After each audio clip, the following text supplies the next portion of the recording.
Okay, let's start now. I hope कि all of you have marked yourself present in the class group, whether you online or offline, आपको present करना ही करना है। पिछली class में मैंने आपके सामने एक थोड़े से एग्जाम्पल में अबीर को सेंटर में रखकर क्या बनाई थी, एक पिक्चर बनाई थी, एक डेयरी फार्म बनाया था और बहुत कुछ किया था उसके साथ साथ, और हमने एक डेफिनेशन को सीखा था। सो डेफिनेशन सीखी थी हम लोगों ने। कैन एनीबडी टेल मी, मुझे थोड़ा थोड़ा करके बताइएगा कि व्हाट वाज द डेफिनेशन। चलिए आपसे शुरू करते हैं। Accounting is what? आर्ट। एक बच्चा ऑफलाइन में बोलेगा, दूसरा बच्चा ऑनलाइन में बोलेगा, ठीक है? So Lavanya, accounting is an art of what? Sir recording बस बस बस क्लास। बस बस बस एक एक बार में बहुत बच्चे हैं। रिकॉर्डिंग, ठीक है। फिर आप बताइए, रिकॉर्डिंग के बाद क्या करना? Classify. Accounting is an art of recording, classifying. हाँ जी, अच्छा आप नहीं आए थे। उसके बाद summarising. So accounting is an art of recording, classifying, summarising. अच्छा, अब बोलेंगे विधि। समराइजिंग क्या और कैसे? Sir, the financial transaction and नहीं events. नहीं नहीं नहीं नहीं, बिल्कुल मैं डेफिनेशन की बात कर रहा हूँ, मैं उसकी एक्सप्लेनेशन की बात नहीं कर रहा। Sir, accounting identifying. फिर गड़बड़ कर रही है। Accounting is an art of recording, बोल दिया था एक बच्चे ने। क्लासिफाइंग भी एक बोल दिया, और क्या था? समराइजिंग। उसके बाद क्या था? Sir, identifying. नहीं बेटा, कहाँ पढ़ी जा रही है? डेफिनेशन खोल के देखो अपनी, जो तुम्हें लिखवाया था पिछली क्लास में। नहीं, आपको याद नहीं है, इसका रिवीजन नहीं करा। Can Shaurya tell me, accounting is an art of recording, classifying, summarising के बाद क्या था? तो देखना, तुम तो मेरे सामने कभी भी पूछ लूंगा कि दूर दराज के पंछी हैं बैठे हुए दूर से। बताइए Shaurya. Definition I have given in the last class. Definition के पहले पार्ट मेरे सामने ऑफलाइन वाले बच्चों ने बता दिया। Accounting is an art of recording, classifying, summarising. उसके आगे क्या था? शौर्य जवाब दीजिए। आता है तो जवाब दीजिए, नहीं आता तो जवाब दीजिए। नहीं आता सर। तो आपको अगर क्लास कंटिन्यू करनी है तो जो काम हो जाए उसे अगले दिन में रिवीजन करके नोटबुक खोल के तैयार रखनी है। Is clear? Yes sir. पढ़ाई के साथ कोई भाई बंधन नहीं है, मैं बता रहा हूँ, किसी के लिए भी, ऑनलाइन ऑफलाइन कोई भी। मुझसे अच्छे टीचर आपको मिलेंगे, आपसे अच्छे स्टूडेंट मुझे मिलेंगे। I believe in giving return on investment on your parents. जो आपके पेरेंट्स फीस दे रहे हैं, मुझे उसका रिटर्न देना होता है। इतना ध्यान रख लीजिए। I will not pamper you, I am extremely helpful, extremely cooperative. काम के मामले में कोई भाई बंदी नहीं है। आनंद जैन, बताइए आगे क्या हुआ? In a significant manner. So accounting is an art of recording, classifying. तो हमने क्या बोला? Accounting is an art of recording, classifying, summarising in a significant manner. ठीक है जी, बोलिए आगे। इन अ सिग्निफिकेंट मैनर, बस। उसके आगे क्या था, बोलो। इन अ सिग्निफिकेंट मैनर क्या? Transactions and events. आगे क्या? नहीं पता। क्यों क्यों नहीं लिखा था पिछली बार? ऑनलाइन में नहीं थे तो रिकॉर्डिंग क्यों नहीं देखी? पता अबीर क्या लिखा था? होल्ड कर लीजिए। Counting is an art of recording, classifying, summarising. किसी का माइक ऑन है, बंद करिए। Art of recording, classifying, summarising क्या? In a significant manner, event and transactions which are at least of financial character and interpreting the results thereof। ठीक है जी। अब आप में से ऑनलाइन में कोई पूरी डेफिनेशन बोल सकता है? अंशिका, कैन यू या Moksha, can you tell me the full definition? Because on this Uh, definition the remaining chapter is dependent. बोलिए। The accountancy. Anyone can say. Moksha बोल दीजिए, चलिए। Accountancy is an art of accountancy नहीं बेटा, नहीं नहीं, अकाउंटिंग है, not accountancy. sorry, sir. Accounting is an art of identifying, recording, classifying, and summarizing transaction in a significant manner the transaction and events, at least of a financial character, and interpreting the result there. Anshika, is she correct in her definition? Yes, sir. चलिए, ठीक है। तो हमने बोला एक ये art थी क्या? देखिए, identifying financial event and transaction कर लेते हैं, वो तो हम बाद में बोलेंगे। It is an art of recording, classifying, summarising क्या क्या event and transactions which are at least of financial character. उसके बाद क्या बोला था? Interpreting the results thereof. ये तो डेफिनेशन बोली थी या कुछ छोड़ा मैंने इसमें? हाँ, इन टर्म्स ऑफ मनी भी बोला था। सो अगर मैं पूरी डेफिनेशन बोलूं, accounting is an art of recording, classifying, summarising. आगे क्या बोला? इन अ सिग्निफिकेंट मैनर, क्या चीज को? इन टर्म्स ऑफ मनी, क्या? Event and transactions which are at least of financial character and interpreting the results thereof. ठीक है, तो बेटा समझ लीजिए, इसी डेफिनेशन से निकल कर क्या आती है आपके पास? प्रोसेस या साइकिल ऑफ अकाउंटिंग आता है। क्या आता है? प्रोसेस या साइकिल ऑफ अकाउंटिंग। तो हम यहाँ बीच में लिख रहे हैं क्या? प्रोसेस, या मैं बोलूँ क्या? साइकिल। प्रोसेस या क्या बोलूँ मैं यहाँ पर? Accounting cycle. प्रोसेस बोल लें उसको या क्या बोल लें? अकाउंटिंग साइकिल बोल लें। और सुनिए, साइकिल का मतलब है सर्कुलर होगा, कहीं से शुरू होगा, दोबारा घूम के क्या होगा? उसी जगह पे जाएगा।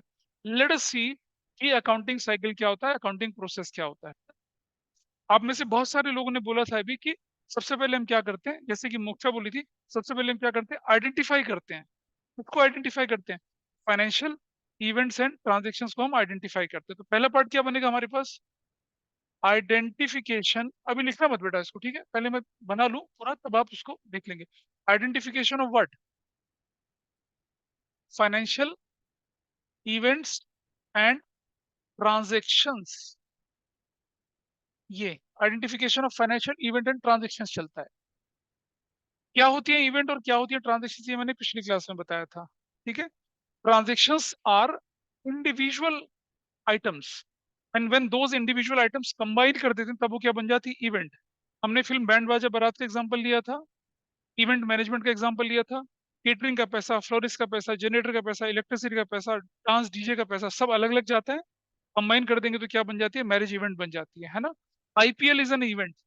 हर टीम का अलग अलग, पहले क्या होती है? ऑक्शन होती है, ऑक्शन के बाद खेल होते हैं, खेल में क्या होता है आपने देखा होगा, मैन ऑफ द मैच भी जाता है, मैन ऑफ द सीरीज भी जाता है, मोस्ट सिक्सेस का और मोस्ट स्कोर का, दुनिया भर के अवार्ड जाते हैं। ये सब ट्रांजेक्शन है। As a whole IPL is an event. तो सबसे पहले हम क्या ढूंढते हैं? Identification of financial event and transaction करते हैं। आपने ढूंढ लिया भाई उनको, अब क्या करेंगे? आप उन्हें ढूंढ के छोड़ देंगे? नहीं ना, अब आप आगे बढ़ेंगे और क्या करेंगे? उनकी रिकॉर्डिंग करेंगे। क्या करेंगे? उसको रिकॉर्ड करेंगे। रिकॉर्ड करने से पहले आप उनको मॉनेटरी वैल्यू में मेजर कर लेते हैं। आइडेंटिफाई करने के बाद मॉनेटरी वैल्यू में मेजर कर लेंगे। भाई एक इवेंट मेरी 10,000 की, एक 50 लाख की, एक 6 लाख की, एक 8 करोड़ की, 2 करोड़ की, in that way you monitor them, in monetary terms you value them. Record करते हैं। रिकॉर्ड कैसे करेंगे भाई? Do we have a movie camera with which we will record that? कहाँ रिकॉर्ड करेंगे उसको?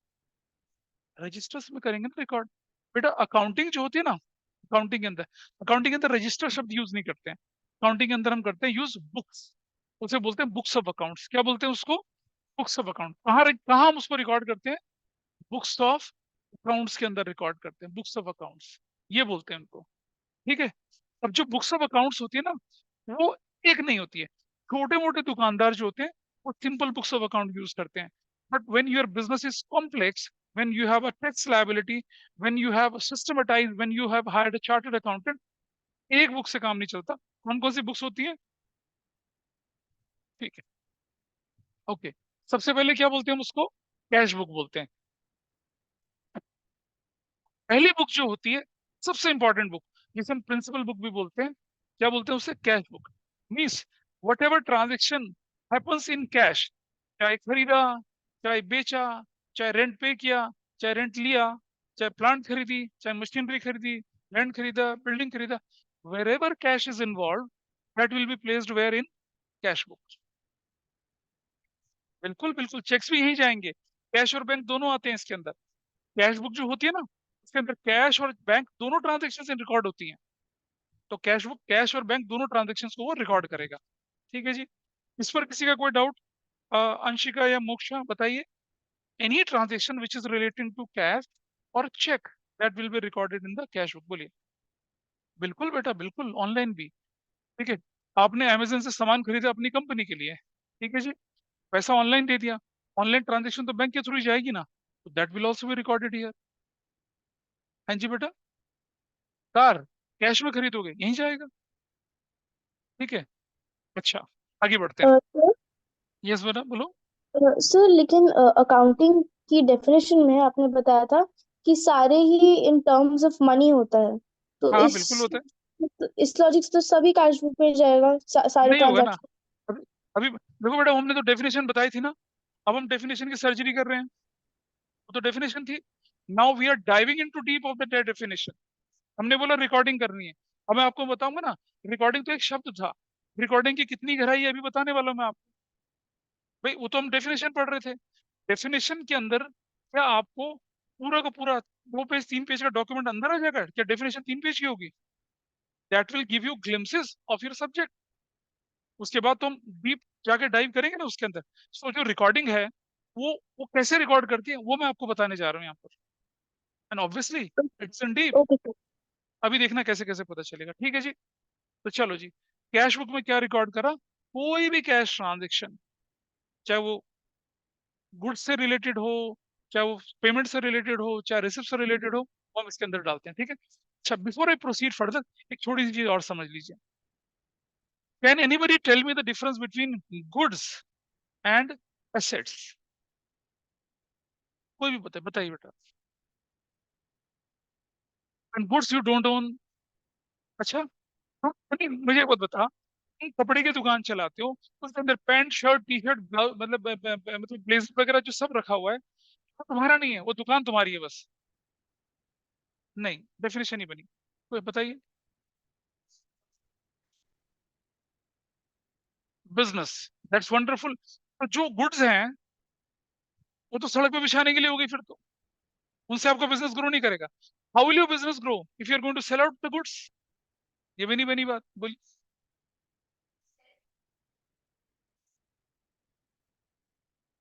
थोड़ा हद तक ठीक बोली है, थोड़ा तक तुम लोग ठीक थे। ऑनलाइन में anybody can tell me difference sir between goods and assets? Assets की वैल्यू टाइम के साथ बढ़ती है और गुड्स की नहीं बढ़ती शायद। अच्छा जी, कौन बोले ये? अनंत।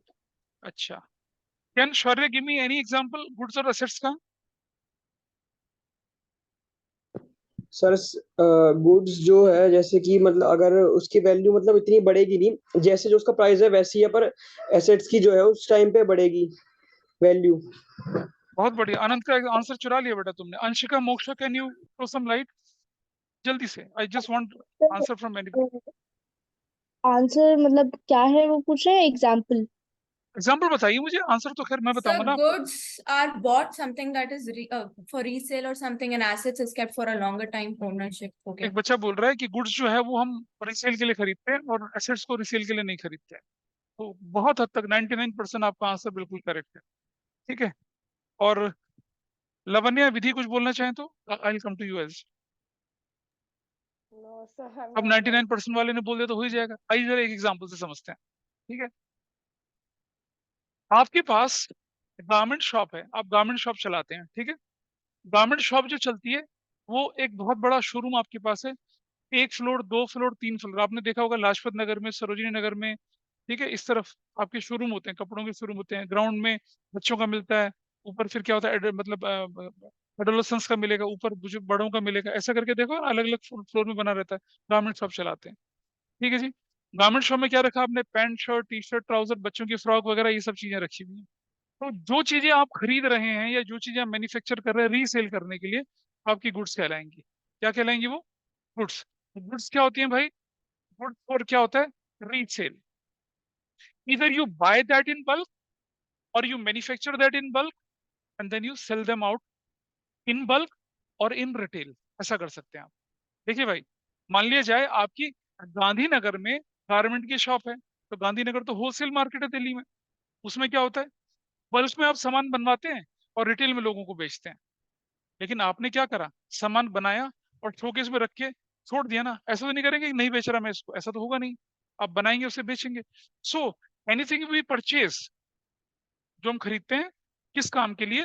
रीसेल करने के लिए, थोड़ा मार्जिन रख के। आपने एक पैंट खरीदी जिसकी कीमत 250 रुपया थी, ठीक है, और उसमें आपने क्या कर दिया? 1000 रुपये का मार्जिन रख के 1250 में बेची। यही तो कर रहे होते हैं आज की डेट में मॉल्स में दुकानदार है। I will tell you, I am a very curious person. तो मैंने क्या किया, ये जो मैंने पैंट पहन रखी है ना, इस वाली पैंट को, ये वाली पैंट खाकी रंग की पैंट थी, इसे मैं खरीदने जब गया दुकान में, तो बाई चांस इस पैंट की जेब के अंदर ना एक इनवॉइस मुझे मिली। पता नहीं कौन सी कंपनी की पैंट है, मुझे ध्यान नहीं आ रहा, ब्लैकबेरी की पता नहीं किसकी है। इनवॉइस मुझे मिली, ठीक है। जब मैंने इनवॉइस को देखा, वो इनवॉइस क्या करना होता है, जो दुकानदार होता है उसको निकाल के उसको अपने रजिस्टर में रख लेना होता है, और फिर उस पर ये प्राइस टैग के, देखो ना प्राइस टैग लगाने, वो प्राइस टैग लगा देते हैं। तो मैंने देखा इसकी जो मैन्युफैक्चरिंग, इसकी जो प्राइस जो थी, 250 रुपये प्राइस थी इस पैंट की सिर्फ। ₹250 प्राइस, ठीक है। फिर जीएसटी जोड़ा, फिर मार्जिन जोड़ा, ठीक है। इस पेंट पे जो प्राइस लिखा था 3999 रुपीज लिखा हुआ था, ठीक है। जिसने मुझे शायद 20% डिस्काउंट काट के और तब मुझे दी। अब भी ₹250 की पेंट कितने में? 4000 मान लो, चलो 4000 का 20% कितना हुआ? ₹800। 4000 का ₹800 काटने को 3200, 250 की पेंट 3200 में बेची उसने मुझे। आप मार्जिन रखते हैं, दैट इज योर पॉलिसी। किसी को क्या पता चल रहा है क्या लग रहा है, ठीक है। कपड़ा ही तो है, कितना लग रहा है सिलाई का, धागे का लग रहा है, लेकिन that is not our concern. अगर हम इतना डीप जाने लगे तो मॉल से कपड़ा खरीदना ही बंद कर देंगे, ठीक है। आइए देखते हैं यहाँ पर। गुड्स आपने या तो मैन्युफैक्चर करी या आपने बाहर से ली और रिसेल करने के लिए, गारमेंट की दुकान में काम चल रहा है। लेकिन आपने क्या कर दिया? You purchase a computer, you purchase a billing machine. होता है ना बिलिंग मशीन, उनकी देखा होगा, लंबा सा बिल बन के आता है। You purchase a computer, you purchase a monitor, you purchase a billing machine, ठीक है। You purchase racks to display your garments, and even you purchase a showroom. अब बताइए मुझे, फिर इनमें और इनमें क्या डिफरेंस आएगा? ये कहलाएंगे गुड्स और ये कहलाएंगे assets. Got it? Everybody clear? नीचे वाली चीजें क्या कहलाएंगी बेटा? क्या कहलाएंगी? एसेट्स कहलाएंगी। ऊपर वाली क्या कहलाएंगी? गुड्स कहलाएंगी। अब जरा समझिए, ये जो गुड्स होते हैं ये भी तो आपकी एसेट्स होती हैं। गुड्स आपके एसेट्स तो हैं भाई। आपके शोरूम में रखा पैंट कमीज का कपड़ा या पैंट शर्ट और टी शर्ट वगैरह, ये आपके एसेट्स तो हैं। तो समझिएगा, those assets purchased for resale, उन्हें कहते हैं हम गुड्स, एंड बाकी को फिर हम प्योर एसेट्स ही बोल के चलते हैं। Is it clear? Everybody clear online? Lavanya, Anant या अंशिका, मोक्ष या जो विधि या शौर्य में बोलूं तो, is it okay? Yes, sir. वो Yes, sir. एसेट्स जिन पर आपका ओनरशिप टाइटल है, जिनको आप रीसेल के लिए खरीद रहे हैं, वो तो कहलाएंगे क्या? गुड्स। और बाकी को आप क्या बोलते हैं? एसेट्स ही बोलते हैं। उन एसेट्स का क्या करते हैं आप? बिजनेस में इस्तेमाल करते हैं। 1 साल, 2 साल, 3 साल, 10 साल, 15 साल इस्तेमाल करते हैं। उनको कहाँ यूज करते हैं आप? अपने प्रोडक्शन के लिए यूज कर सकते हैं। उनको हम एसेट्स बोलते हैं, ठीक है जी। एसेट्स बेची नहीं जाती। फॉर एग्जाम्पल, आपकी कंप्यूटर शॉप है, तो कंप्यूटर शॉप में आपके पास तो लैपटॉप, पीसी वीसी जो है आपके लिए क्या है? वो गुड्स है ना? आपके लिए तो गुड्स है, आप क्योंकि दुकानदार है, आपके लिए वो गुड्स है, ठीक है। लेकिन जो शोरूम जहां आपने रखा हुआ है कंप्यूटर वगैरह, वो आपके लिए क्या एसेट्स है? तो डिस्प्ले की अलमीरा, वो आपके लिए क्या एसेट्स है?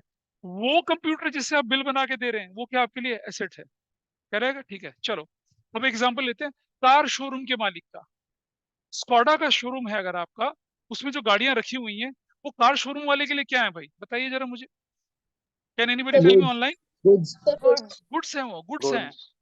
लेकिन मैं और आपके लिए क्या है? वो एसेट है। मेरी कंपनी ने गाड़ियां खरीद ली 3 स्कॉडा, ठीक है, कुछ खरीद ली और किसके लिए? अपने मैनेजर्स के लिए खरीद ली। वो मेरे लिए क्या है? एसेट्स है। Yes. Got it? अच्छा चलो ठीक है। एक बिल्डर के लिए फ्लैट, शॉप्स, कमर्शियल कॉम्प्लेक्स क्या है बताइए? बिल्डर के गुड्स। लिए गुड्स है। Good. गुड्स है। हमारे लिए Goods. क्या है वो? हमारे लिए क्या है? मैं खरीद रहा हूँ अगर एक शॉप, मैं खरीद रहा हूँ फ्लैट, मेरे लिए क्या है वो? एसेट है। Assets. तो I Assets. Sir, think assets. You, हाँ, you got the broad difference between goods and assets. चलिए ये यहाँ काम आएगा। आइए देखते हैं कैसे। अब जरा समझिए बेटा, अब आती है आपके पास क्या? Subsidiary books.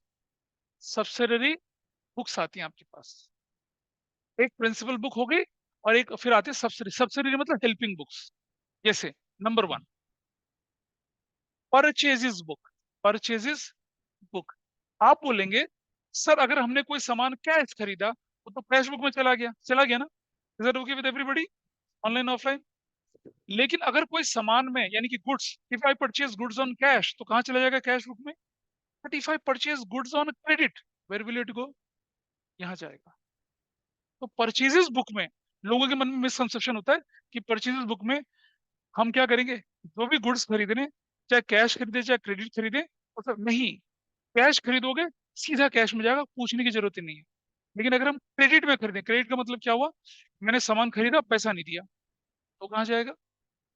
यहाँ जाएगा। यहाँ लिखेंगे क्रेडिट परचेज ऑफ गुड्स। अब किसी के मन में क्वेश्चन आएगा कि sir credit purchase of goods आपने यहाँ लिख दिया, कैश परचेज ऑफ गुड्स आपने ऊपर लिख दिया, कैश परचेज ऑफ एसेट्स आपने कहाँ लिख दिया? यहाँ लिख दिया। क्रेडिट परचेज ऑफ एसेट्स कहाँ जाएगा भाई? कोई बताए मुझे, बोलिए।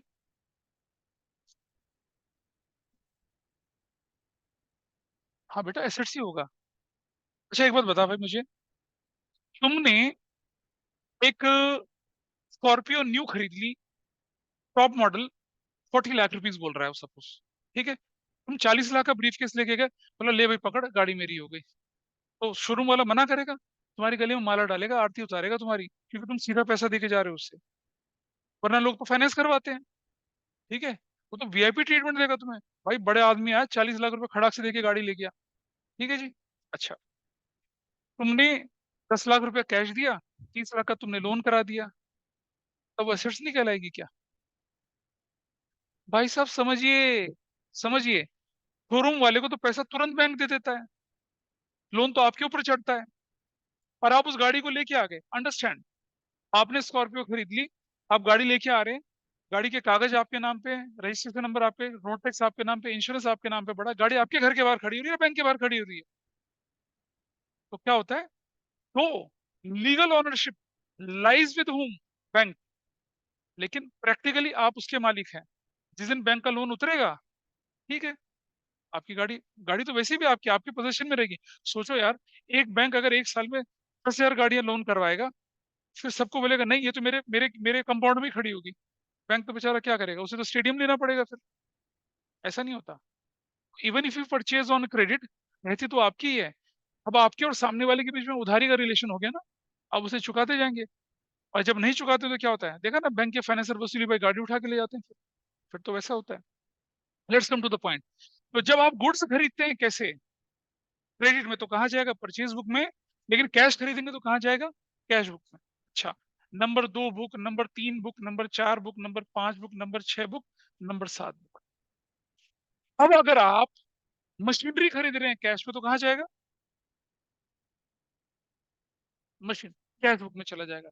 लेकिन अगर आप मशीनरी खरीद रहे हैं क्रेडिट में, तो वो यहाँ तो जाएगा नहीं, क्योंकि ये परचेज बुक तो एक्सक्लूसिवली किसके लिए बनी है, परचेज गुड्स ऑन क्रेडिट बनी है।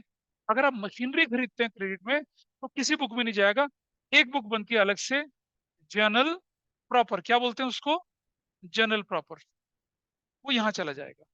जो कहीं नहीं जाएगा वो कहाँ जाएगा, जनरल प्रॉपर में जाएगा। Got it.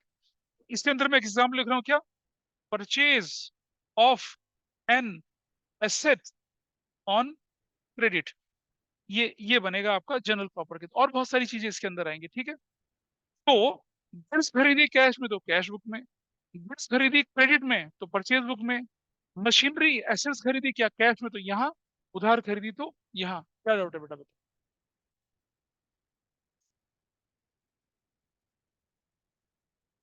इसके अंदर जाएगा, कैश में खरीदा तो ऊपर जाएगा, कैश कोई डिफरेंस नहीं करता, गुड्स खरीदो या एसेट्स खरीदो, नो डिफरेंस इन दैट। अच्छा सुनिए भाई, अब आपने सामान खरीद लिया, आपको अच्छा नहीं लगा, होता है ना, आप सामान खरीद के लाते हैं, कुछ क्वालिटी अच्छी नहीं लग रही, या सामने वाले ने जो सैंपल दिया था उसके जैसा नहीं दिख रहा आपको, आपने वो सामान वापस कर दिया, कर दिया, पॉसिबिलिटी है या नहीं है। आप, मैंने ये पैंट खरीदी, मुझे इसकी नई फिटिंग पसंद आई, तो मैंने क्या करा, बिना इसके, मतलब अगर मैं इसमें स्टिचेस वगैरह करवा दूंगा तो गड़बड़ हो जाएगी ना, लेवल लेवल नहीं हटाया, पहन के देखा, ठीक नहीं लगी, मैं मॉल चला गया, रिटर्न की स्लिप बनाई, नया कपड़ा लिया, कम था तो पैसा वापस मिल गया, ज्यादा था तो और दे दिया, रिटर्न करवा के ले आया। होता है ना, you purchase it, you may return it, वापस कर सकते हो नहीं कर सकते हो, बोलिए। ऑनलाइन में आप सामान खरीदेंगे तो आप वापस भी करेंगे ना उसको। Yes, sir. यस अगर सर। Yes, अगर sir. आपने सामान खरीदा, वापस करा, और कैश मिला उसके बदले में, तो कहाँ जाएगा, कैश बुक में। You return goods and you got cash back, where will you record it, कहाँ लिखोगे, कैश बुक में। बट आपने सामान वापस किया, पैसा नहीं आया अभी तक, कहाँ लिखेंगे, यहाँ आता है क्या, परचेजेस, क्या बोलते हैं उसको, रिटर्न बुक, क्या बोलते हैं उसको, परचेजेस रिटर्न बुक। क्या बोला, परचेज रिटर्न बुक, ठीक है जी। अब एक और बात समझिए, जब मैं सामान खरीदता हूँ, सामान मेरे पास आता है या मेरे पास से चला जाता है, आता है। जब मैं सामान वापस करूंगा, तो गुड्स विल कम और they will go out, go out. Out से शब्द बनता आउटवर्ड, क्या बोलते हैं, आउटवर्ड। तो इसका एक दूसरा नाम भी होता है, क्या नाम होता है, returns outward book, returns outward book भी बोलते हैं इसको, ध्यान रहेगा। आउट कब होता है सामान, या तो सेल होगा या क्या होगा, रिटर्न होगा। तो सेल के लिए तो सेल्स बुक बोलेंगे, रिटर्न के लिए क्या बोलेंगे? रिटर्न आउटवर्ड बुक बोलते हैं, इसका सिनोनिम्स है। Everybody is okay? बोलिए अंशिका, फाइन। अगर हमने सामान वापस किया तो परचेज इज रिटर्न या रिटर्न आउटवर्ड बोलेंगे उसको, ठीक है। लेकिन कौन सा वाला? क्रेडिट वाला। आपने दुकानदार को बोला भाई ये तेरा सामान पकड़, कह रहा सर जी ऐसा है 3 दिन बाद पैसे ले जाना। लेकिन अगर वो इमीडिएटली पैसे दे देता है तो कहाँ चले जाएगा? कैश बुक में। और अगर रुक गया पैसा या बोलेगा अगले बिल में एडजस्ट कर लेंगे, फिर क्या हो गया भाई? फिर तो यहीं पड़ा रहेगा वो। Is that clear? चलो आगे बढ़ते हैं थोड़ा। ऑनलाइन में everybody is okay with these 3 books, these 2 books? So, Yes. Yes, sir. Yes, the sir. purchases हाँ, return book. या somebody saying some doubt here, please बोलिए। Yes, sir. Sir, the purchases return book is the same as return outward book. मतलब नहीं नहीं, हाँ इसी का तो नाम है दूसरा वो। Okay. इसको इस नाम से इस नाम दोनों से पुकारते हैं, क्या बोली? 7th वाला? 7th वाला पता क्या होता है? जिसका कोई नहीं उसका खुदा यार हूँ। जिसका कोई नहीं है वो यहाँ आके बैठेगा। अभी दिखाऊंगा एग्जाम्पल आपको मैं, बस धीरे धीरे चलेंगे इसका। अभी देखिए एक और चीज, सेल्स बुक में ऑब्वियसली आप बताइए क्या होना चाहिए? अगर सामान आपने क्या कर दिया, कैश में बेचा तो कहाँ जाएगा? कैश बुक में। और अगर सामान आपने क्रेडिट में बेचा, उधार बेचा, तो कहाँ जाएगा? सेल्स बुक में। सामान का मतलब गुड्स, सामान का मतलब क्या हुआ? Goods. What I will write here? Credit sale of goods. मतलब गुड्स जो होती है उनको आपने अगर क्रेडिट में बेचा तो कहाँ जाएगा वो? सेल्स बुक के अंदर जाएगा। लेकिन गुड्स अगर कैश में बेची तो कहाँ जाएगा? कैश बुक में। अगर आपने एसेट्स कैश में बेची तो कहाँ जाएगा? और अगर आपने एसेट्स क्रेडिट में बेची तो कहाँ जाएगी? खुदा के पास जाएगी। कहाँ जाएगा? क्या लिखेगा? Sales of an asset on credit, वो यहाँ जाएगा। तो जो कहीं नहीं जाएगा वो कहाँ जाएगा? यहाँ जाएगा जनरल प्रॉपर में। Is that okay? अगर मैं machinery, plant, land, building, assets को कैश में बेचता हूँ, I will show where in cash book. अगर मैं क्रेडिट में बेचता हूँ तो कहाँ शो करूंगा? यहाँ। बेटा समझना, सेल्स बुक में सिर्फ सेल्स ऑफ गुड्स आएगा, सेल्स ऑफ एसेट्स नहीं आएगा। और एसेट्स और गुड्स का डिफरेंस मैं आपको बता चुका हूँ। बोलिए। Purchase of an assets on credit, sale of an assets on credit. तुमने अपनी मोटरसाइकिल, तुम्हारे पास एक मोटरसाइकिल थी, तुम्हारे दोस्त ने बोला यार ये मुझे दे दे, तेरे पास तो कार आ गई है। मैंने कहा ठीक है। तुमने बोला इस मोटरसाइकिल की कीमत जो है 40,000 रुपीज में लगाऊंगा। उसने कहा बिल्कुल ठीक है यार, 40,000 रुपये ले ले, लेकिन अभी नहीं दे पाऊंगा, मैं तुझे 3 महीने बाद दूंगा।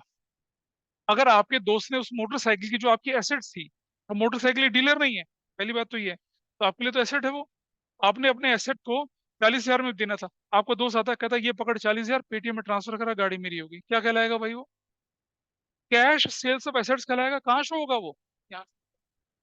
लेकिन आपका दोस्त कहता है भाई मोटरसाइकिल की जरूरत बहुत ज्यादा है मुझे, मुझे जॉब जाना होता है और मेरा फील्ड का जॉब है, मेरे पास गाड़ी नहीं है, तो अपनी दे दे, मैं अगले महीने में 10-10 मतलब 4 महीने में 10-10 हजार करके तुझे लौटा दूंगा। तुमने कहा ले जा यार, जब मन हो तब दे देना। गाड़ी दे दी, पैसा आया क्या? आया क्या? नहीं आया ना। कब आएगा? 3 महीने बाद आएगा। कहाँ लिखोगे? इसमें तो लिखोगे नहीं क्योंकि गुड्स नहीं थी। कहाँ लिखोगे? यहीं तो लिखोगे। जो इन बुक्स में कहीं नहीं जाएगा वो यहाँ जाएगा। अभी और एग्जांपल्स आएंगे इसके। सो ऑनलाइन में everybody is okay about it? बोलिए। Yes, Yes, sir. sir. Anyone is having any doubt? Anant या शौर्य, विधि या लावण्या? No, sir. चलो No, ठीक sir. है। No, अब sir, सुनिए no. भाई, आपने सामान बेचा, सामने वाले को पसंद नहीं आया तो क्या करोगे? आपके पास कोई सामान लौटाने के लिए आया कि भाई ये आपका सामान हमें पसंद नहीं आया, तो चांटे मार के भगाते हो क्या उसे? दफा यहाँ से। नहीं ना, कोई आएगा नहीं दुकान में आपकी, क्या करोगे? आपको लाओ भाई देखें क्या परेशानी है। और कुछ दुकानदार तो कहते हैं कोई दिक्कत नहीं, वो पर्ची बनवाइए, रिटर्न करके दूसरा ले जाए। देखा ना, गारमेंट शोरूम वाले यही तो करते हैं। हाँ, no exchange, no return, only exchange, ऐसा भी लिखा रहता है। देखो बेटा, आज की डेट में कोई दुकानदार ऐसा नहीं है जो एक्सचेंज ना करे, ठीक है। यहाँ अट्टा में, नोएडा में अट्टा में क्या हुआ एक बार, एक व्यक्ति ने क्या करा कि एक व्यक्ति मतलब उसकी मम्मी ने कोई सामान खरीदा होगा, शायद साड़ी वाड़ी या सूट वूट कुछ खरीदा होगा, पहन पहन के उसके बाद आके फिर 1 हफ्ते बाद आके कहते कहते हमें जी पसंद नहीं आ रहा, वापस कर दो। कोई करेगा वापस? वो खूब मार कुटाई धूम धड़ाका हो गया, दुकान तोड़ फोड़ करके चले गए उसकी। That's rubbish. ऐसा थोड़ी होना चाहिए भाई। वो भी तो कहते हैं ना कि पहना हुआ नहीं होना चाहिए, स्टिचिंग नहीं होनी चाहिए। सिलाई विलाई करा दी, आंटी ने अपने नाम का उसको हटवा दिया, फिर कहते हैं हमें पसंद नहीं आ रहा, वापस रख ले अपना सूट। ऐसा थोड़ी करना है भाई। तो आप देखिएगा, आप सामान बेचते हैं, देयर इज अ पॉसिबिलिटी कि सामने वाले को पसंद ना आए। पसंद ना आए तो क्या करेंगे? वापस करेंगे आप। अगर आपने सामान वापस लिया, पैसा दे दिया, कहाँ जाएगा बताइए? Where will be recorded? Sales return हो गई है, उसके बदले में पैसा दे दिया, कहाँ रिकॉर्ड करेंगे? You return the goods against cash, where will you record? Cash book में रिकॉर्ड करोगे, Passbook. ठीक, कैश बुक में। और अगर आपने सामान वापस ले लिया, सेल्स रिटर्न कर ली, बोला भैया पैसा अगले हफ्ते ले लेना, ये अगले बिल में एडजस्ट कर लेंगे, तो कहाँ जाएगा वो? सेल्स रिटर्न बुक बनेगी। क्या बनेगी आपकी? सेल्स रिटर्न बुक बनेगी, सेल्स रिटर्न बुक। अब मेरी एक बात बताइए, जब सामान खरीदते हैं तो क्या होता है?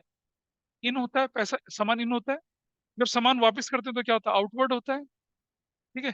अब मुझे बताइए, सेल्स रिटर्न हो रहा होगा, सामान is going to come to, या मतलब इन होगा या आउट होगा? जब सेल्स रिटर्न हो रही होगी, इन होगा ना या आउट होगा? ऑनलाइन में कोई बताएगा मुझे? मोक्षा बताइए। when somebody In- returning good, when somebody returning goods to you, it will be in or out to you? पैसा हो गया तो यहाँ चले गए रे बेटा, पैसे की बात नहीं कर रहे हम, इधर आ गए। अब बताइए, गुड्स आपके पास आई हैं, इन है या आउट है? इन है ना।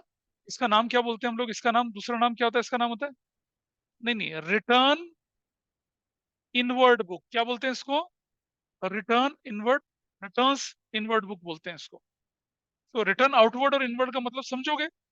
आउटवर्ड मतलब चला गया, परचेज इज रिटर्न। इनवर्ड मतलब वापस आया, सेल्स रिटर्न।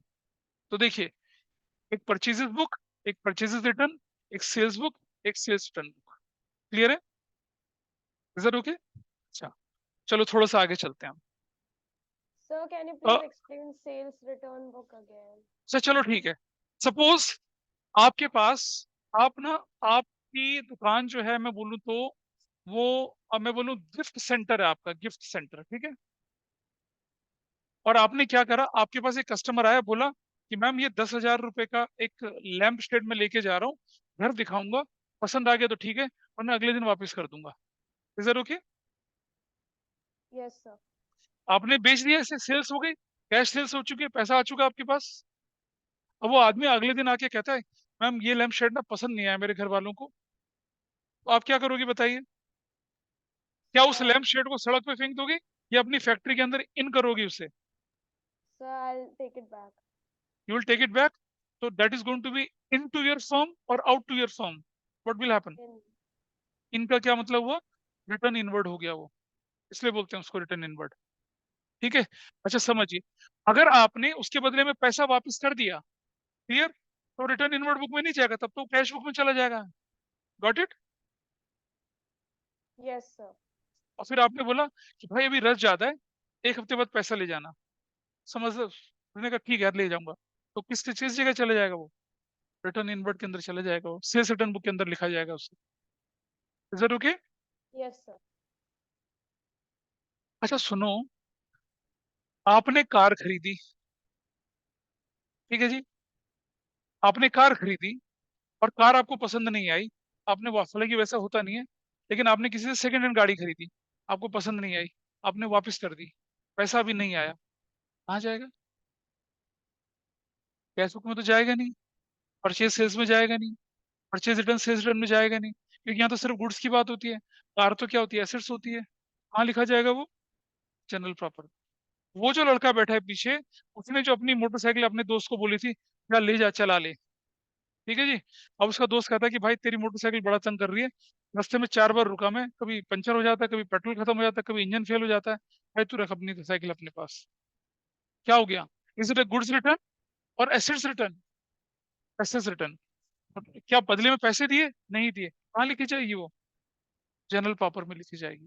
तो जनरल प्रॉपर के अंदर जो कहीं नहीं जाता वो इसके अंदर लिखा जाता है। जैसे और एग्जांपल दो जनरल प्रॉपर का, मैं अभी आऊंगा दूसरे पे भी।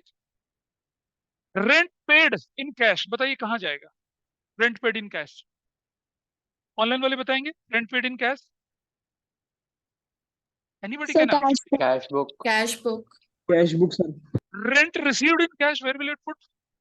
Cash book. Cash book. कई बार ऐसा होता है कि हम अपने शोरूम को चला रहे हैं, 1 साल बिजनेस अच्छा, मतलब 1 महीने अच्छा नहीं हुआ, थोड़ा हमारा सप्लाई उप्लाई का पैसा ज्यादा लग गया, हमने कहा दुकानदार को भाई रेंट ना ड्यू तो हो गया है, यार अगले महीने ले लेना। मतलब रेंट का टाइम आ गया था लेकिन हमने पे नहीं करा। पे करते तो कहाँ जाता, कैश बुक में। पे नहीं किया तो कहाँ डालूंगा उसे? परचेज बोलूंगा, सेल बोलूंगा, परचेज रिटर्न बोलूंगा, सेल्स रिटर्न बोलूंगा, कहाँ बोलूंगा? कहाँ जाएगी वो? Journal proper. General proper. वो ट्रांजेक्शन जो कहीं ना रिकॉर्ड हो, कहाँ रिकॉर्ड होगी? जनरल प्रॉपर में। Got it? अच्छा, कोई व्यक्ति आपको एडवांस रेंट दे जाए, उसे कहाँ लिखेंगे भाई?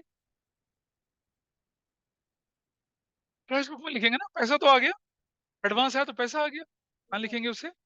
कैश बुक में। Cash book. ठीक है। अच्छा, वो जो रेंट 3 महीने का आपने नहीं पे किया था, वो यहाँ पड़ा हुआ था ना, अब 3 महीने बाद आपने ये रेंट पे कर दिया, तो कहाँ जाएगा ये फिर? अब cash general book. Proper, cash general book. Proper. हाँ, जनरल प्रॉपर से उठ के कहाँ चला जाएगा? कैश बुक में चला जाएगा। अंडरस्टूड? ये खाली होती रहती है, भरती रहती है, ठीक है, लेकिन ये भरती जाती है, इनमें नहीं खाली होने का कोई चांस होता, ये खाली होता जाता है। ठीक है। क्रेडिट में सामान खरीदा, अब जैसे मान लो आपने क्या कर दिया, आपने एसेट्स क्रेडिट में खरीद ली, यहाँ पड़ी है, अब आपने उसके पैसे चुका दिए, अब कहाँ जाएगा वो? Cash book sir. Cash, cash. आपने क्या खरीदा था? अपनी एसेट्स बेच दी थी, उधार करके बेच दी थी, अब आदमी पैसा दे जाता तो कहाँ लिखेंगे उसे? अब कैश। ये खाली होता जाएगा और भरता जाएगा। ठीक है, चलो थोड़ा सा आगे बढ़ते हैं एग्जाम्पल में, और एक बड़ी इंटरेस्टिंग चीज आपके सामने लेके चल रहा हूँ। हाँ,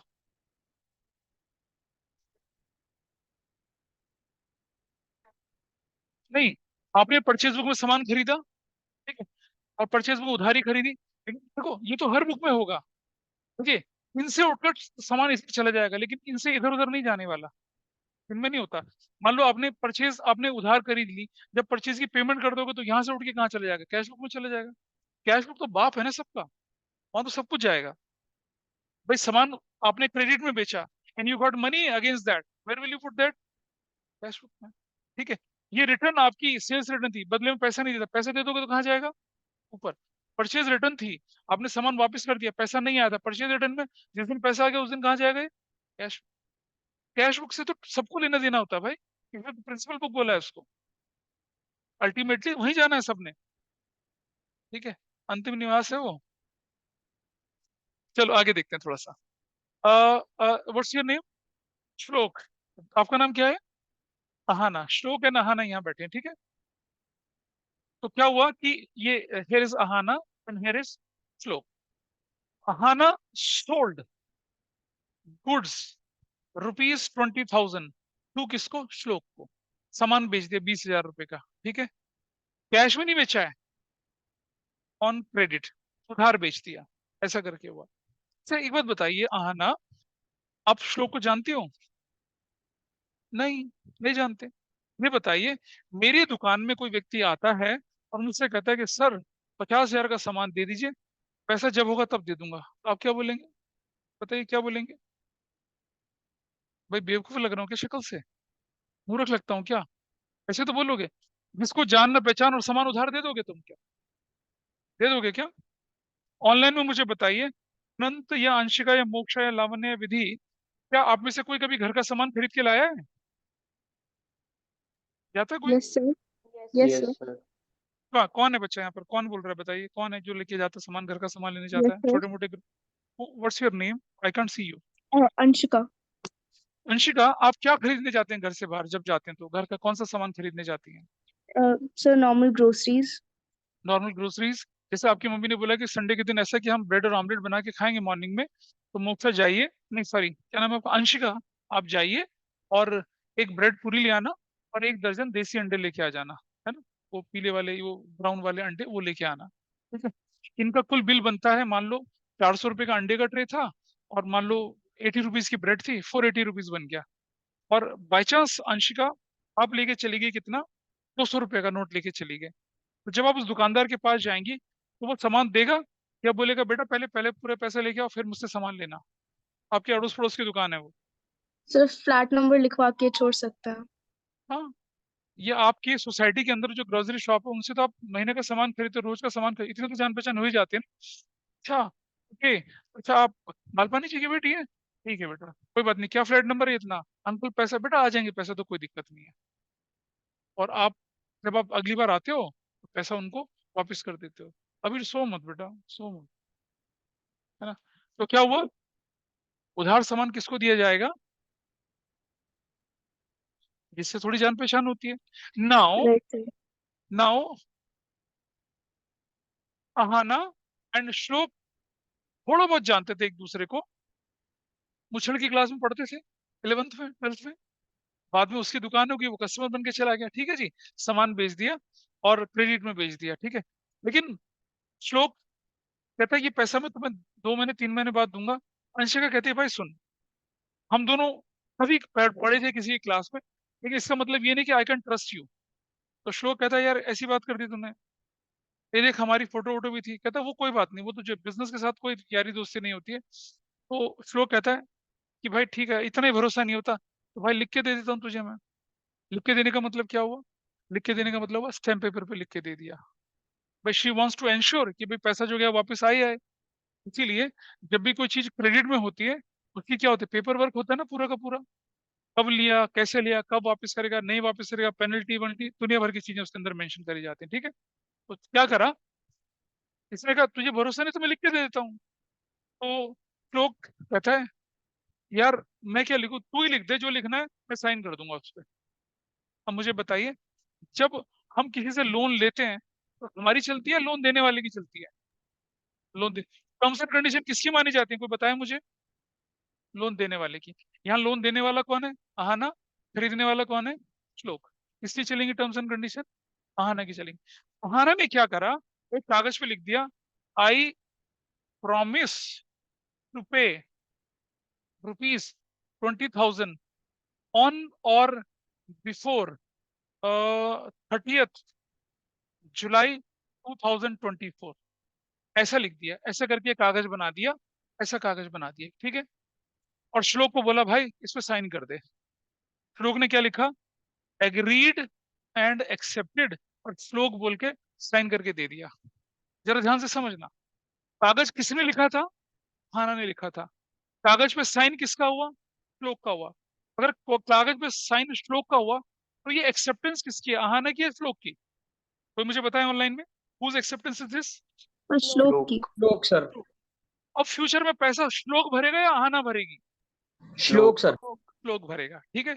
चलो अब जरा सोचते हैं, अहाना के लिए ये क्या है पता है, अहाना के लिए ये तो डॉक्यूमेंट अहाना के लिए क्या है, अहाना के लिए है ये बिल्स रिसीवेबल। क्या है ये, bills receivable, the bill against which money is received in future. Got it Ahana, आपके लिए क्या है ये, बिल्स रिसीवेबल है। और श्लोक के लिए क्या है ये, बिल्स पेबल। श्लोक के लिए क्या है ये, बिल्स पेबल। कैसे डिफाइन करेंगे इसको, a document against which money is to be paid in future क्या कहलाएगा, बिल्स पेबल कहलाएगा। Is that clear. तो जो मेरे लिए बिल्स रिसीवेबल है वो सामने वाले के लिए क्या है, बिल्स पेबल। और जो मेरे लिए बिल्स पेबल है वो सामने वाले के लिए क्या है, बिल्स रिसीवेबल है। जैसे कि मेरी परचेज सामने वाले की क्या हो गई, सेल, मेरी सेल सामने वाले के लिए क्या हो गई, परचेज। डबल इफेक्ट तो होता ही है भाई, मेरा एक्सपेंस तो सामने वाले की इनकम, सामने वाले की इनकम मेरा एक्सपेंस हो गया, वैसा वर्षा होता है। तो आ जाइए, इज दैट ओके। अहाना के लिए ये डॉक्यूमेंट क्या कहलाएगा, बिल्स रिसीवेबल कहलाएगा।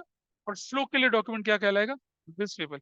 अगर हम काउंटिंग अहाना की कर रहे हैं तो इसे कौन सी बुक में लिखेंगे, क्या बोलेंगे इसको, बिल्स रिसीवेबल बुक बोलेंगे, ठीक है।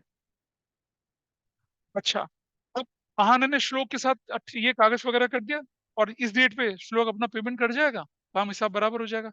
अब सोचो कि अभी तो अहाना ने सामान बेचा था, अब सहाना सामान खरीदने जा रही है अबीर के पास, अबीर वही फिर प्रोसेस कर लेता है। अब की बार अहाना जो बिल एक्सेप्ट करके देगी वो अहाना के लिए क्या है, बिल्स पेबल। तो एक बिजनेस के लिए बिल्स रिसीवेबल भी होते हैं और बिल्स पेबल भी होते हैं। जो बिल्स रिसीवेबल होंगे वो कौन सी बुक में लिखे जाएंगे, बिल्स रिसीवेबल बुक में लिखे जाएंगे। और जो बिल्स पेबल होंगे वो कौन सी बुक में लिखे जाएंगे, बिल्स पेबल बुक में लिखे जाएंगे। तो एक बच्चा जो मुझसे पूछा था ना कि सर आपने अकाउंटिंग में रिकॉर्डिंग तो छोटी सी बात बताई थी, तो बेटा बताइए मुझे रिकॉर्डिंग इतनी छोटी चीज है क्या? somebody online told me, recording के बारे में किसने बोला था? कौन बोला था वो? When I started the class, एक बच्चे ने बोला था मुझसे आज। अंशिका या मोक्षा या विधि, किसने बोला था ये? अरे भाई डांट थोड़ी सर रहा हूँ, शायद पूछ ही तो रहा हूँ। शायद हाँ मैंने बोला था अंशिका सर। हाँ, okay, so I think you got the meaning now. Yes sir. चलिए, इज इट ओके? आपने देखा कि identification of financial event and transactions, उसको रिकॉर्ड कैसे करेंगे? कैश बुक में, कैश बुक मेन बुक है, इसकी हेल्पिंग बुक कौन कौन सी है? सब्सिडरी बुक क्या बोलते हैं? Purchase book, only credit purchase of goods. फिर क्या बोला? Purchase return book. फिर क्या बोला? Sales, only credit sales of goods. फिर क्या चले गए? Sales return book. फिर कहा सेल्स रिटर्न का नाम दूसरा रिटर्न इनवर्ड, परचेज रिटर्न का दूसरा नाम रिटर्न आउटवर्ड। फिर क्या बोला? BR book, bills payable book, ठीक है। और नीचे क्या बोला? जनरल पेपर है, जिसका कोई नहीं उसका जनरल पेपर है, ठीक है जी। आपने रिकॉर्ड कर दिया, इसके बाद हम क्या करते हैं, आ जाइए इस प्रोसेस में आगे बढ़ते हैं। तो क्या किया हमने? It is an art of recording. Recording के बाद क्या करते हैं? क्लासिफिकेशन, क्लासिफिकेशन करते हैं, क्लासिफिकेशन करते हैं। और सुनो, याद है अबीर, आपके एग्जाम्पल में हमने क्या लिया था? हर व्यक्ति के लिए रजिस्टर में अलग पेज बनाया था, अलग अलग कार्ड छापा था। तो क्लासिफिकेशन किसके अंदर होता है? अलग अलग हेड्स के अंदर होता है। उन हेड्स को क्या बोलते हैं हम लोग? अकाउंट। क्या बोलते हैं उनको? अकाउंट। और टेक्निकल टर्म में क्या बोलते हैं उनको? उनको बोलते हैं टेक्निकल टर्म में लेजर अकाउंट्स। क्या बोलते हैं? किससे प्रिंट होते हैं वो? लेजर से, लेजर प्रिंटर से प्रिंट होते हैं। बिल्कुल गलत बोल रहा हूँ मैं। इसको हम कौन सा अकाउंट बोलते हैं? लेजर अकाउंट बोलते हैं। क्या बोलते हैं? लेजर अकाउंट, लेजर अकाउंट बोलते हैं। क्लासिफिकेशन किसके अंदर होता है? लेजर अकाउंट बोलता है। लेजर अकाउंट का मतलब है वो शर्मा जी का अकाउंट, वर्मा जी का अकाउंट, सैलरी का अकाउंट, कमीशन का अकाउंट, मशीन का अकाउंट, प्लांट का अकाउंट, गुड्स का अकाउंट, वो लेजर अकाउंट होता है। एक बिजनेस ट्रांजेक्शन में there could be more than 1000, 10,000, 20,000 accounts. एक बैंक के अगर मान लो 1 करोड़ कस्टमर हैं, कितने अकाउंट बनेंगे उसके? 1 करोड़ अकाउंट बनेंगे भाई। तो क्लासिफिकेशन किसके अंदर होता है? अकाउंट के अंदर होता है। उन अकाउंट को क्या नाम दिया जाता है? लेजर अकाउंट बोला जाता है। लेजर नहीं होता है। कुछ बच्चे पता है जब हम पेपर चेक करते हैं ना छोटे क्लास के बच्चों के 11th में, क्लासिक तो प्रोसेस में क्या बोलते हैं? Classification is done by ledger account. वो लेजर की बात कर रहे होते हैं, वो नहीं है ये। लेजर बोलते हैं, डी साइलेंट होता है इसके अंदर। क्या बोलते हैं? क्लासिफिकेशन लेजर अकाउंट के अंदर, ठीक है। Is that okay? तो अकाउंटिंग की डेफिनेशन पड़ी थी। आर्ट है क्या करने की? रिकॉर्ड करने की, क्लासिफाई करने की, उसके बाद समराइज करने की, ठीक है। अगला अगला स्टेप क्या बनेगा आपका? समराइजिंग, समराइजिंग बोलते हैं उसको। अब बेटा समझिएगा, ये समराइजिंग ना 3 स्टेप होते हैं इसके। सबसे पहला स्टेप क्या होता है उसका, अब बताता हूं आपको क्या। ट्रायल बैलेंस कहते हैं उसको, ट्रायल बैलेंस कहते हैं। आज जरा समझें ट्रायल बैलेंस का क्या मतलब होता है। भाई किसी ने हम लोग जब छोटे छोटे होते थे ना, तो हम गली मोहल्लों में क्या करते थे? क्रिकेट खेला करते थे। जिसके पास बैट, भाई वही कैप्टन बनता था, उसी की चलती थी, ठीक है। एग्जाम्पल मैंने अपने स्कूल में भी दिया। तो जैसे मेरा दोस्त है मान लो, उसके पास बैट है, मेरे पास बॉल है। बॉल वाले की ज्यादा नहीं चलती थी, बैट वाले की ज्यादा चलती थी, ठीक है। क्या होता था? हमने बॉल करी, पहली बॉल में उसकी किल्ली उड़ गई, कहता भाई ट्रायल बॉल है। चल भाई ठीक है। दूसरी बार फिर से करी, फिर किल्ली उड़ गई, कहता भाई दूसरी भी ट्रायल बॉल है। तीसरी बार में फिर से, भाई बैट मेरा 3 ट्रायल बॉल तो बनती हैं। हम कहते थे पूरा ओवर ले ले ट्रायल बॉल में, तो कहता हाँ बढ़िया खिलाओ। और अब उसे भगा भी नहीं सकते क्योंकि बैट उसका है। जरा नाराज हो, बैट लेके चल पड़ा अपना। अब मुझे बताइए, अगर बैट किसी का, विकेट किसी की और बॉल किसी की, बॉल से तो नहीं खेल सकते ना आप। विकेट वाला भी इतना इंपॉर्टेंट नहीं है। कौन इंपॉर्टेंट होता था? बैट वाला। ट्रायल शब्द का मतलब होता है यू कीप ऑन अटेम्प्टिंग, ठीक है। तो ये जो ट्रायल बैलेंस होता है, जब हम लेजर अकाउंट को क्या करते हैं? क्लोज करते हैं। याद है शर्मा जी का बिल, वर्मा जी का बिल, मल्होत्रा जी का बिल, वो जो बिल होते हैं फाइनली वो इस अकाउंट के अंदर रखे जाते हैं, इस ट्रायल बैलेंस कहते हैं, इसके अंदर रखे जाते हैं वो सारे के सारे भी। मतलब आपके पास अगर 10,000 अकाउंट थे, 10,000 अकाउंट की समरी फाइनल अमाउंट कहाँ शो करेंगे आप? ट्रायल बैलेंस के अंदर शो करेंगे। ठीक है जी। ये ट्रायल बैलेंस के दो साइड होती हैं, एक को डेबिट बोलते हैं, एक को क्रेडिट बोलते हैं, आगे पढ़ेंगे बेसिक अकाउंटिंग टर्म में। अगर ये ट्रायल बैलेंस आपका मैच कर गया तो समझ लीजिए आपकी अकाउंटिंग बढ़िया चल रही है, ठीक चल रही है। और ट्रायल बैलेंस अगर मैच नहीं करा तो समझ लीजिए अकाउंटिंग में कुछ ना कुछ गड़बड़ हो चली है। यानी कि trial balance is prepared check arithmetical accuracy of your accounting information. इसलिए बनाया जाता है ये वाला, टू चेक अर्थमेटिकल एक्यूरेसी। अगर दोनों साइड मैच कर रही हैं तो भाई अकाउंटिंग में मैथमेटिकल एरर तो नहीं है ना, बराबर हो जाएगा। तो ट्रायल बैलेंस बनता है समराइजेशन का पहला स्टेप। ठीक है जी। और इस ट्रायल बैलेंस के बाद थोड़ा हम अकाउंटिंग में आगे चलते हैं, तो दूसरा हम जो स्टेटमेंट बनाते हैं उसको बोलते हैं हम लोग इनकम। क्या बोलते हैं उसको? Income statement. इनकम स्टेटमेंट बोलते हैं। अब जैसा कि नाम बता रहा है, क्या पर्पज होगा भाई इनकम स्टेटमेंट का? कोई मुझे बताए, क्या पता लगाएंगे इनकम स्टेटमेंट से आप? भाई पता लगाएंगे कि बिजनेस में प्रॉफिट हो रहा है या क्या हो रहा है, लॉस हो रहा है। अल्टीमेटली क्या पर्पस है? अबीर के पापा ने उसे 5 करोड़ रुपए दिया और क्या बोला, बेटा 1 साल बाद बता मुझे क्या हुआ। क्या बताएगा 1 साल बाद ये पापा को? पापा प्रॉफिट हुआ या लॉस हुआ, यही तो बताएगा। मेरी एसेट्स बढ़ी, मेरी लायबिलिटीज बढ़ी, ये तो बताएगा। Got it? So profit and loss. ठीक है। इसका एक दूसरा नाम भी होता है, इसका दूसरा नाम होता है जिसको हम बोलते हैं क्या? Trading and profit and loss account. Trading and profit and loss account बोलते हैं इसको। ट्रेडिंग जगह थोड़ी कम पड़ रही है, trading and profit and loss account बोला जाता है, ये ज्यादा प्रिसाइज टर्म होती है। ट्रेडिंग एंड प्रॉफिट से पता चल रहा है कि आपके पास प्रॉफिट हो रहा है या लॉस हो रहा है।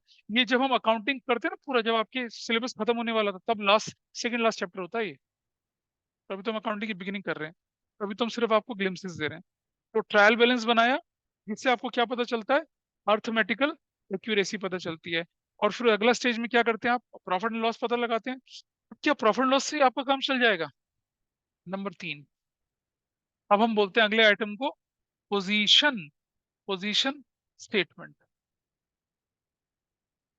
अब बेटा कौन सी पोजीशन? Financial position. इससे क्या पता चलता है हमें? फाइनेंशियल पोजीशन कि हमारी कितनी एसेट्स हैं, हमारी कितनी लायबिलिटीज हैं। अच्छा ये बताइए, एसेट्स बहुत ज्यादा और लायबिलिटी कम, बढ़िया सिचुएशन है या खराब पोजीशन है? बताइए ऑनलाइन में। If you have more assets and less liabilities, तो बताइए अच्छी बढ़िया, पोजीशन है, Won't it बढ़िया be a good position? position? बढ़िया पोजीशन है। नहीं, who is saying won't be a good position? Who is saying that? Sir Lavanya. क्या बोले, दोबारा बोलो। Sir, it should be a good position if the हाँ, it should be a liability. Good position. ठीक है। तो क्या हुआ देखिए, पोजीशन स्टेटमेंट जो है ये, इसको, इससे में क्या पता चलता है? फाइनेंशियल फाइनेंशियल पोजीशन पता चलती है ऑफ योर बिजनेस। ठीक है। और इसको एक बड़ा ही पॉपुलर नाम दिया जाता है जिसे बोलते हैं हम लोग बैलेंस शीट। क्या बोलते हैं उसको? बैलेंस शीट बोलते हैं। तो समराइजेशन 3 एक्टिविटीज में जाता है, trial balance, income statement, position statement. Trial balance, trading profit loss account and balance sheet. ये पता लगाता है अर्थमेटिकल एक्यूरेसी, इससे प्रॉफिट एंड लॉस, इससे फाइनेंशियल पोजीशन। क्या हो गया आपका? समराइजिंग। हाँ, क्रेडिट डेबिट अर्थमेटिकल एक्यूरेसी। मैं लिख नहीं रहा, मेरे पास जगह नहीं है। अर्थमेटिकल एक्यूरेसी पता लगाते हैं इससे हम लोग। ठीक है जी। सो आइडेंटिफिकेशन, रिकॉर्डिंग हो गया, फिर क्या हुआ? क्लासिफिकेशन हुआ, फिर क्या हुआ? समराइजिंग हुआ। उसके बाद आप क्या करेंगे? Analysis and interpretation. हाँ जी बेटा बोलिए। लेजर अकाउंट क्या होता है? अरे बेटा, अबीर ने जो अपनी डेयरी में हर बंदे के लिए अलग अलग पेज बनाया था या अलग अलग कार्ड बनाए थे, वो लेजर अकाउंट, वो क्लासिफिकेशन ही तो था। That was classification. जब आप देखिए, आपके पास यहाँ 40,000 ट्रांजेक्शन आई, लेकिन 40,000 ट्रांजेक्शन सिर्फ 2,000 अकाउंट के अंदर सेटल हो गई, क्लासिफिकेशन हो गया ना भाई। पता चला मिस्टर सक्सेना जी के नाम पे 50 ट्रांजेक्शन थी, मिस्टर वर्मा के नाम पे 200 ट्रांजेक्शन थी। तो जब हम सबको कंबाइन करेंगे तो हमारे अकाउंट कम हो जाएंगे ना फिर। उसे तो क्लासिफिकेशन कह रहे हैं हम लोग, ठीक है। और फिर एनालिसिस एंड इंटरप्रिटेशन, फिर अबीर अपने पापा को बताता है, देखो पापा आपने मुझे 5 करोड़ रुपया दिया था, पहले साल मैंने 2 करोड़ की सेल जनरेट करी है, मैं आपका 1 करोड़ वापस कर रहा हूँ, 1 करोड़ से मैं रेफ्रिजरेटर और जो है वो घी बनाने वाली मशीनें खरीदूंगा, ठीक है। तो आप क्या कर रहे हैं, अपनी अकाउंटिंग इंफॉर्मेशन को क्या कर रहे हैं, एनालाइज कर रहे हैं, फिर उसका इंटरप्रिटेशन करते हैं। फिर इंटरप्रिटेशन करके क्या करते हैं, फिर आप कम्युनिकेट करते हैं, किसको किसको कम्युनिकेट करेंगे, इंटरेस्टेड यूजर्स को। अब अमीर के केस में कौन है यूजर्स, अकाउंटिंग इंफॉर्मेशन, इसके पापा, उन्होंने पैसा लगाया था तो उनको इन्फॉर्मेशन चाहिए। तो एनालिसिस इंटरप्रिटेशन के बाद क्या करते हैं हम लोग, इसको कम्युनिकेशन करते हैं, इसको कम्युनिकेशन। कम्युनिकेशन किसको करते हैं, टू इंटरेस्टेड यूजर्स को। कौन इंटरेस्टेड यूजर्स होते हैं बाद में बताएंगे आपको। फिर हाँ, इन्वेस्टर्स होते हैं, क्रिएटर होते हैं, बहुत सारे लोग होते हैं, बाद में पढ़ेंगे इसके बारे में। कम्युनिकेशन के बाद क्या अकाउंटिंग खत्म, नहीं, फिर अकाउंटिंग दोबारा शुरू हो जाती है, फिर अगले साल की कहानी चालू हो जाती है।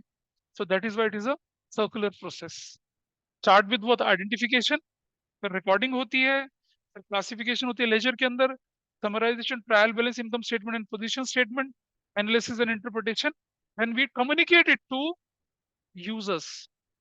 अभी तो अबीर के पापा से यूजर्स, जब बिजनेस बड़ा होगा तो किसी और को देखेंगे, और फिर कम्युनिकेशन के बाद new series of activities will start again.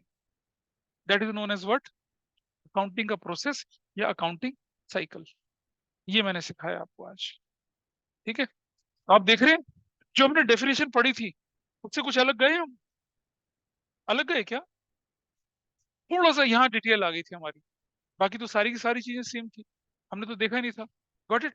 अब इसको आप नोट कर लीजिए, इसे नोट कर लीजिए, ये क्या कहलाएगा, this is what, accounting cycle, या बोलेंगे क्या, accounting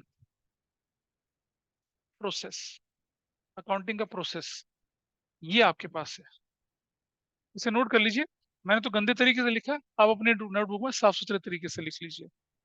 any doubt on any point here, online sir offline में any? फर्स्ट बॉक्स में क्या लिखा है? फर्स्ट बॉक्स में ये वाला, ये yes sir, yes sir. identification of financial events and transactions, this is first box, identification of financial event and transactions, then we'll do recording, recording होगी कैश बुक में एंड देन सब्सिडरी बुक्स में। Subsidiary book के 7 type, purchase book, credit purchase, purchase return book या return outward, sales book, credit sales of goods या sales return book या return inward book, फिर bills receivable book, bills payable book, journal proper.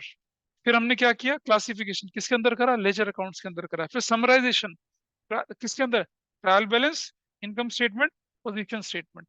फिर हमने क्या किया, analysis and interpretation करा। फिर क्या किया, कम्युनिकेशन करा, and your process is over, आपकी प्रोसेस पूरी हो गई। Got it.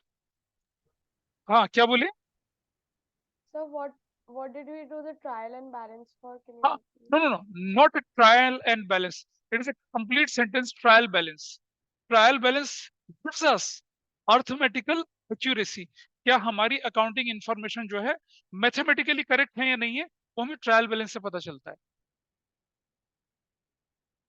Got Okay, it. sir. It gives us क्या, मैथमेटिकल एक्यूरेसी, अर्थमेटिकल एक्यूरेसी पता चलती है इससे हमारी। ट्रायल बैलेंस मैच कर गया तो अर्थमेटिकली आप ठीक कर रहे हैं, मैथमेटिकली कोई गलती नहीं है। प्रिंसिपली कोई मिस्टेक हो जाए तो बात अलग है, लेकिन मैथमेटिकली आपका काम अच्छे से चल रहा है। This is done in trial balance. और फिर ट्रायल बैलेंस को बेस बनाकर हम इनकम स्टेटमेंट और पोजीशन स्टेटमेंट बनाते हैं।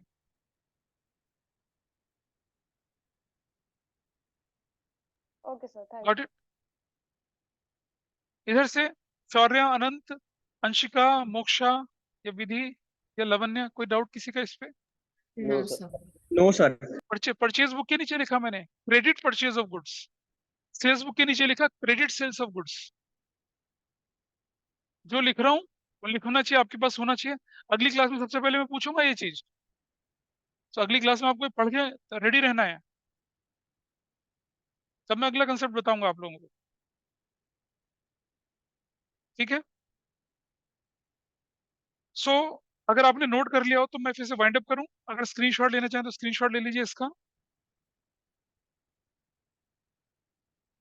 आज की क्लास को फिर